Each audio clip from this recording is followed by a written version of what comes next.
In this tutorial we'll show you how to change the layout of our sheet here. One of the things to note in the beginning here is if I go from view, this is my layout sheet, so what would be actually printed. So I can go back and forth between data view, just going into just the map itself, and then go back to layout view. Sometimes the cursor will get stuck. It seems like there's a glitch in ArcGIS, and so if the cursor is stuck on one of the zooms, if you just go back and forth between those views, it should go back and forth. Now notice that when I have this highlighted here, I have this rectangular box with the small squares on the side, and I can actually change the size of that, as well as I can move it back and forth this way. And so I want to make some room here for another one of these windows to where we actually have two maps all on the same page. So now I'm going to insert data frame. All of our adjustments to the layout page here will be done from here. This is going to give us a new data frame. So I'll move that data frame right over here and separate these two out just a little bit. This will be we'll use this window as a map to show the larger view. So you can see when this new data frame goes in, I have a new data frame that comes in here, and this is the old one that's depicted here with the map. So in order to start off, I got to put a new base layer map for this one. So I'll go to here. Since I'm under, you can see since it's highlighted here, I'll go to add data from, or add base map, which the shaded relief will be added just like it was before, and that will come in here. You will realize that I can't use my bookmarks here because the bookmarks are specific to each individual layer. So I'm going to create, well, I'm going to zoom in first, so I'm going to zoom in to the United States here.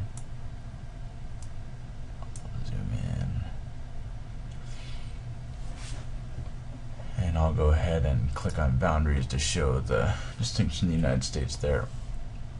So that is our current setup. We'll say the new bookmark with the United States. Okay.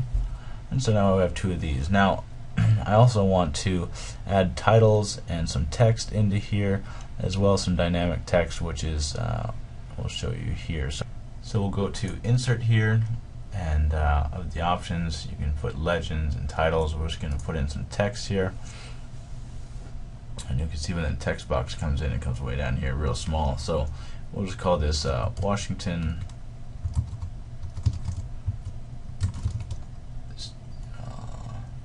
State National Parks. Okay, you can see now that that's been typed in, I can move it around. As you can see, it is very small, so we want to change that. So I'll double click on there, and you can go down to change symbol, and that's going to bring up your size here. We'll just bust that, put it up to 24, hit OK. Like so, we have the national parks. Now we can also put titles over here. I want to show you how to do a few things. One is just the dynamic text, so it's going to be current date. So I can just put the current date in there.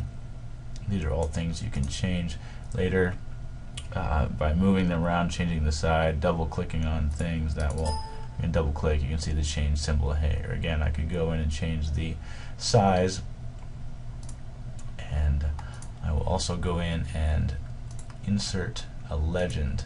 So this legend here is going to show the different options for putting legends in. So currently I'm on the bottom one here, and I actually want to be on the top one, so I actually have to back out of this, cancel. I'm going to go over to this this set here, and now I'm going to insert a legend, and this is going to give us more options. So now we're dealing with the U.S. city populations and national parks. So the if we just want to put national parks on there, click next, and I'll actually go back real quick. We got to get rid of these other ones first. So we'll get rid of everything except for the national parks. So we're just simplifying things, and we'll hit next and next and finish. So you can go through all the options to change specific features over there. But you can see that this will give us a depiction of the different ones. So various options for you to insert into your graph, as well as some scale bars. You can see that I can put a scale bar in depending on the style I want.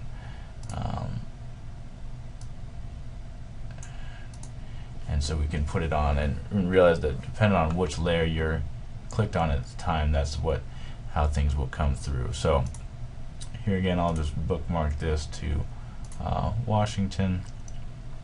I'll depict it like that, and you can see that this does indeed change. So this is just showing you how to put together a nice sheet like that. From here, there's multiple other options that you can put into right here, but that is how to do the visualization for your sheet.